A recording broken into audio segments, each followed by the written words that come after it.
Всем привет, вы на канале Пользы.нет, меня зовут Саня, и здесь только быстрые обзоры и долгие стримы. И сегодня, как всегда, вход пишется на сам аппарат, это Redmi Note 11S. Я уже устал считать, какое количество у них аппаратов с всякими приставками E11 Pro, 11T Pro, 11T Pro Plus, 11 еще что-то там. Это, проще говоря, бюджетник. Это одна из их реинкарнаций в попытке сделать что-то блестящее, в прямом смысле этого слова. Корпус у него блестит, я думаю, вы и так это видели уже на обложке.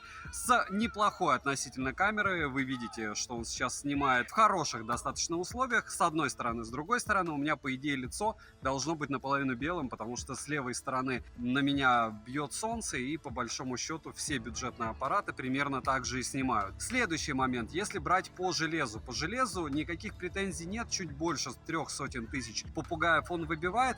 Запас такой себе. Нет, это не под игру Genshin Impact, но плюшек у него достаточно. В первую очередь это определенная стабильность, второе это легкость, и третье это по большому счету копипаст всей линейки. Когда ты берешь этот Redmi в руки, неизвестно, что у тебя за смартфон, вообще никак. Особенно если ты чехол поменяешь, то это может быть смарт и за 50 тысяч, и за 15 тысяч рублей. Но это лирика, телефон мне понравился, смотрим. И сегодня, вопреки всему, несмотря ни на что, Xiaomi продолжают нас удивлять. Удивляют они в первую очередь количеством выпускаемых девайсов. Я, мне кажется, их покупаю через день для того, чтобы они мне пришли, и о них рассказал. Почему? Потому что сегодня я буду обозревать Xiaomi 11s 5G. Его я каким-то образом купил вместе со стеклом, я уже не помню, наверное, не было без стекла. И в чем здесь плюс? Не знаю, посмотрим. Здесь минимальная комплектация у меня 4 гигабайта 64, то есть 4 гигабайта оперативы, это мало. Если у вас есть возможность, всегда надо покупать 6, либо хотя бы 8, потому что больше трешки уже поедает MIUI вместе с Android довольно часто. И я это говорю как человек, который, в принципе, постоянно тестирует смартфоны. Больше сотни за последний год у меня уже было на руках. На что-то я делал обзор, на что-то нет. Но Xiaomi это, можно сказать, самый-самый крупный и жирный конвейер. Про него не стоит всегда рассказывать. Первое, это поисковый объем, их любят. Вы же смотрите этот обзор. А второе, разумеется, у них все-таки девайсы интересные. Они, можно сказать, задают тон лоу-косту. Чехол. Запах клея лютый, ключ для извлечения сим-карт и карты памяти, собственно, смартфон.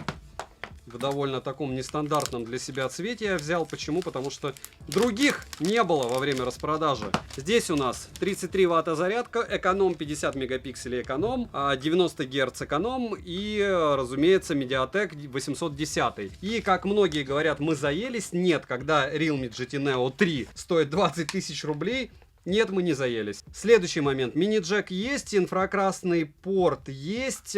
Помимо этого, что у нас еще есть? Есть у нас, скорее всего, в слоте для сим-карт, так как это лоукостовый телефон, возможность запихать либо две симки, либо, получается, карту памяти и симку. Слот прорезинен, и это хорошо.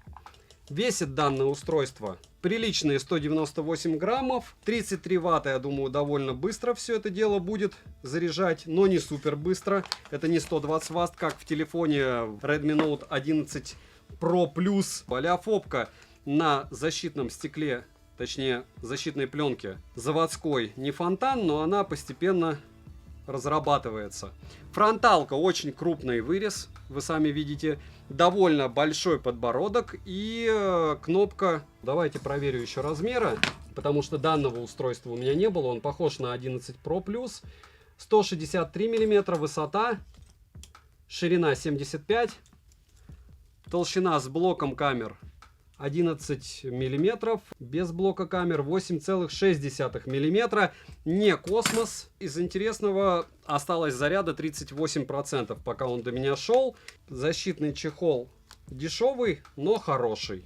По опыту, правда, не так туго заползает туда. Туча примеров видеосъемки, разумеется, тест в играх, тест фото и всего остального с моим резюмирую и советом покупать за эти деньги либо этот смарт, либо что-то другое. Я думаю, вы догадались, что альтернативы всегда есть. Я обязательно вам расскажу сегодня. Смотрим. Розыгрыши море. Читаем описание, какие сейчас актуальны. Напомню, OneMo Evo дороже 10 тысяч я разыгрываю, и скоро буду разыгрывать новые соневские наушники. Постоянные же это 5 Mi Band 6 серии разыгрываются за лайк, подписку и комментарий к любому видео на стримах ежемесячно 30 числа. Позавчера был стрим, смотрим. Подписываемся с колоколом, перейдем же к смартфону. Полетели. Поставляется данный девайс в разных вариантах расцветки, а именно черный, синий, голубой с переливом в розовый оттенок. Дизайн неплохой, по эргономике он удобный. В руке без чехла лежит комфортно и пользоваться одной рукой можно без проблем. Тыльная часть выполнена из пластика, как и рамка, а с фронта экран закрыт Corning Gorilla Glass 3 версии. На корпусе расположена кнопка питания со встроенным сканером отпечатков пальцев, качели регулировки громкости, разъем USB Type-C версии 2.0, что неудивительно, потому что и во флагманы ее ставят. Хотя хотелось бы уже 3 версию, правда? 2 микрофона, динамики, 2 основных и 1 разговорный. Звучание здесь неплохое, оно, разумеется, стерео, но Dolby Atmos не завезли. ИК-порт на борту, как и мини-джек, за что отдельное спасибо. Далее есть прорезиненный гибридный слот на 2 сим-карты или карту памяти до 1 терабайта. По неофициальным данным, смартфон имеет влагозащиту и пылезащиту класса IP53. Пусть не космос, но хоть что-то. Кнопки имеют небольшой люфт, но сборка самого смартфона неплохая. Я бы даже сказал, хорошая. Летим дальше. Смартфон оснащен IPS-дисплеем на 6,6 дюйма. Ликуйте те, кто не любит шим. Это дело безопасно для глаз. С разрешением 2400 на 1080 пикселей Full HD+. Матрица экрана абсолютно плоская, контрастность 1500 к 1, DCI-P3, широкая цветовая гамма. Плотность пикселей эталонная 399 ppi, что очень даже хорошо. Яркость 450 нит по неофициальным данным, и я бы сказал, что яркости при попадании света на экран не хватает. Пользоваться смартфоном в солнечный день не совсем комфортно, я даже сказал бы некомфортно, но помним, что с IPS всегда так. Цветопередача приятная, в целом картинка достаточно четкая и контрастная. Частота обновления экрана смартфона максимум 90 Гц, на выбор также есть еще 60. Также на официальном сайте указано, что смартфон поддерживает Adaptive Sync, но в настройках обновления экрана автогерцовки нет. Может быть, они ошиблись. Да и в общих настройках я не нашел данную функцию, и это хороший такой фейл. Тач на 240 Гц вроде неплохо, но только так. Тест на дискретизацию касания вы можете наблюдать на экране, отрабатывает он хорошо. Автояркость работает отлично и быстро подстраивается под освещение. Под разными углами тон картинки слегка бросает в теплый оттенок. Далее мультитач в 10 касаний на борту. Разблокировать экран можно при помощи сканера отпечатков пальцев, внедренного в кнопку блокировки, и распознавания лица. Сканер отпечатков пальцев работает стабильно и быстро, а распознавание лица срабатывает хорошо даже под углом. Зарегистрировать один и тот же отпечаток пальца несколько раз можно, но на работу сканера отпечатков пальцев это вообще никак не влияет. Внести биометрические данные можно до 2 лиц, за что спасибо. Подбородок у экрана есть, и он средних размеров. В более бюджетных смартфонах он куда больше. Летим дальше. Процессор MediaTek Dimensity 810. Да-да-да. С техпроцессом 6 нанометров и 8 ядрами. Максимальная частота которого 2,4 ГГц. Графический процессор ARM Mali G57. Интерфейс MIUI 13 на базе Android 11 версии. Оперативная память LPDDR4X доступна на выбор 4 или 6 ГБ. В настройках также можно виртуально расширить до 1 ГБ оперативку. Лично я после расширения оперативной памяти разницы не заметил. В принципе, как и у всех. Во всех смартфонах я разницу не замечаю, только бывает в худшую сторону у Realme. Внутренняя память UFS 2.2, и это безумно радует. И на выбор только 64 или 128 ГБ. Имеется поддержка двухдиапазонного Wi-Fi 5 версии, не 6. Поддержка Dual 5G Standby, что пока нас не особо интересует, но опять же, если вы живете в центре Петербурга, то или Москвы, то возможно у вас он уже есть. А для 4G бенды 7 и 20 на борту. К слову, как работает 5G, что он работает в центре, я скидывал в телеграм-канал взаимопомощи. Звучание во время разговора приемлемое, связь смартфон ловит отлично. Микрофоны и датчик приближения не подводили. Запись разговора в стоке есть, но с уведомлением о начале записи. Соответственно, смысл от этого слегка теряется. VoLTE и VO Wi-Fi на борту. Вибромоторчик линейный с осью X, не топорный, настроить можно только уровень тактильной отдачи. Bluetooth версии 5.1, напоминаю, что уже есть версия 5.3, но 5.1 неплохо. Смартфон также оснащен модулем NFC, так что радуемся, что можем MirPay установить и им расплачиваться спокойно. Пока. Из навигации на борту GPS Galileo GLONASS. GPS-тест в городских условиях показывает точность до 1 метра, что для Dimensity стандартно. Напоминаю, что у Qualcomm максимум 3 метра точность. Емкость аккумулятора 5000 мАч. PC-марк устройства отказалось проходить несколько раз, но я все-таки смог его прогнать в этом тесте и в итоге получил результат в 9 часов 11 минут и осталось еще 20%, что очень даже неплохо. Тест я проводил при 90 Гц на максимальной яркости. Заряжается с 0 до сотки от родного адаптера питания смартфон за 1 час 4 минуты. Беспроводной зарядки, разумеется, нет. За 30 минут просмотра видео на YouTube при максимальной яркости по Wi-Fi и 90 Гц он съел 8%. За час игры в Genshin Impact улетает 28 на средних настройках графики. Играть некомфортно, так как постоянно проскакивают фризы. Конечно же, если выставить минимальные настройки графики, то играть в принципе можно. В играх, которые не требуют большой производительности, смартфон показывает себя неплохо. В PUBG, танги и стендов, к примеру, играть можно без проблем. Смартфон сильно не нагревается, яркость, к слову, не понижает в играх, что хорошо. Перейдем же к тестам. Тротлинг-тест проходит стандартно на понижение. 162 гипса минимально, максимально 217 и в среднем 178 гипсов на 100 потоках при 30 минутах. В Geekbench в сингл-коре 575, в мультикоре 1645. 3D Mark смартфон отказался проходить, но это залочен производителем. В Antutu выдал 314 тысяч попугаев, Storage-тест показал неплохие 31 тысячу. 40-минутный стресс-тест прошел не лучшим образом, вы это и так видите, что очевидно. Далее, основной блок камер с тыльной части состоит из 3 модулей и одной LED-вспышки. Основной широкоугольный на 50 мегапикселей, ультраширик на 8 и макро на 2 мегапикселя. Запись видео доступна с основного модуля в максимальном разрешении 1080p 60 fps, цифровая стабилизация на борту, но только в разрешении 1080p 30 fps. Оптостаба, разумеется, нет, хотя иногда он работает хуже, чем цифровой, я думаю, вы об этом знаете. Замедленная съемка имеет разрешение 720p 120 fps, фронтальный модуль на 13 мегапикселей, находится он по центру в верхней части экрана. Я люблю, чтобы левее или правее сдвигали. Максимальное разрешение для съемки видео 1080p 30 fps у фронталки. В стоке смартфон имеет не только стандартные режимы для фото и видео, но и, к примеру, кинематографический режим и Pro-режим. Короткие примеры вы сейчас увидите.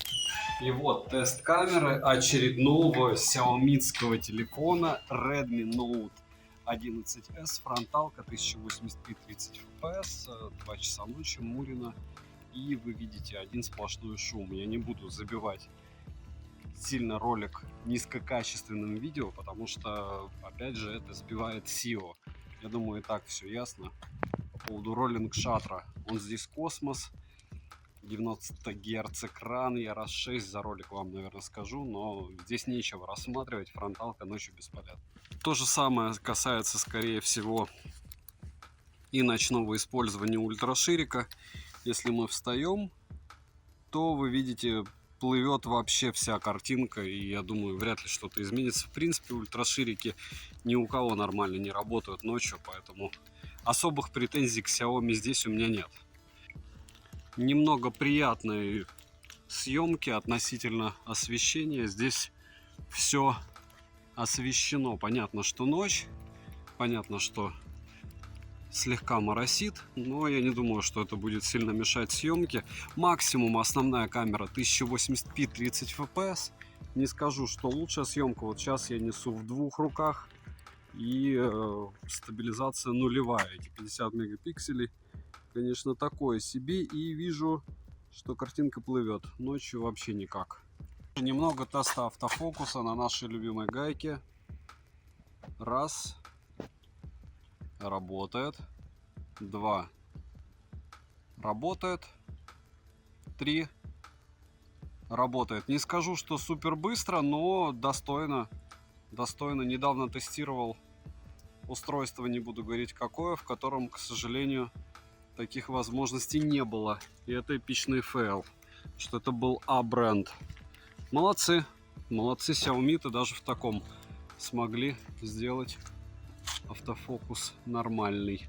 Это мракобесное место. OnePlus Nord SE 2 SE Lite вообще никак не мог снять. Мне очень интересно относительно него, насколько хуже будет у основной камеры картинка. Притом не факт, что будет хуже. Единственное, по-моему, по стабилизации все-таки проигрывает. Но вот этих пересветов лютых, что было у OnePlus, я надеюсь, со временем это дело исправят. Можете посмотреть на канале.